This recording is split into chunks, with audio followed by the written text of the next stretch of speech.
Another great feature of printing in Visual Basic 2008 is the ability to, built into your programs, the ability to use the print preview control.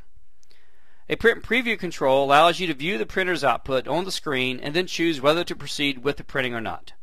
This is very similar to your standard Microsoft products such as Microsoft Word or Excel, which allows you to preview your printed output. You'll recall when we set up our printing, we have to go to the toolbox and select the print document control, and likewise to use print preview we need to select the print preview control or print preview dialog control from the printing group.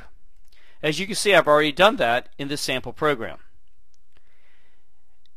Although we could associate both printing operations, that is the print preview dialog and the actual printing, in the same button, I'm going to select and create a new button which I'll simply title as Print Preview, which will allow us to focus simply on the print preview dialog control.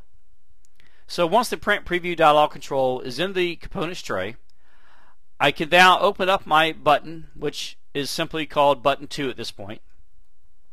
And as you can see, there are only 2 lines of code that are necessary. The print preview dialog control uses the same print document that we used to set up for the actual printing in previous examples. In this line of code, you are simply setting the document method of the print preview dialog to equal the contents of the print document control itself. And then the second line of code is to use the show dialog method of that print preview dialog 1.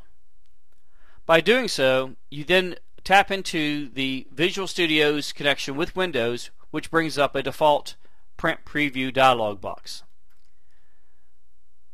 Of course, recognize you still have to have your other printing code to actually have a document that will print. In this example, you'll note that I am printing simply a sample piece of text that says "this will print." But the print preview dialog is referencing the print page event that is associated with the print document 1, which in turn is being set equal to the print preview dialog. So let's run this program and we'll see how it works. So now at runtime, I will simply click print preview. As you can see, the default print preview dialog box appears. I can choose to maximize it or minimize it and restore it. It also has different zoom levels. So if I choose a different zoom level, you can see that this is showing my document as it's to be printed. There is my phrase, "this will print." And of course it's being shown in the upper left corner of the paper because I did not, for this demonstration, did not alter the left margin or the top margin. So it's defaulting to the very top left edge of the paper.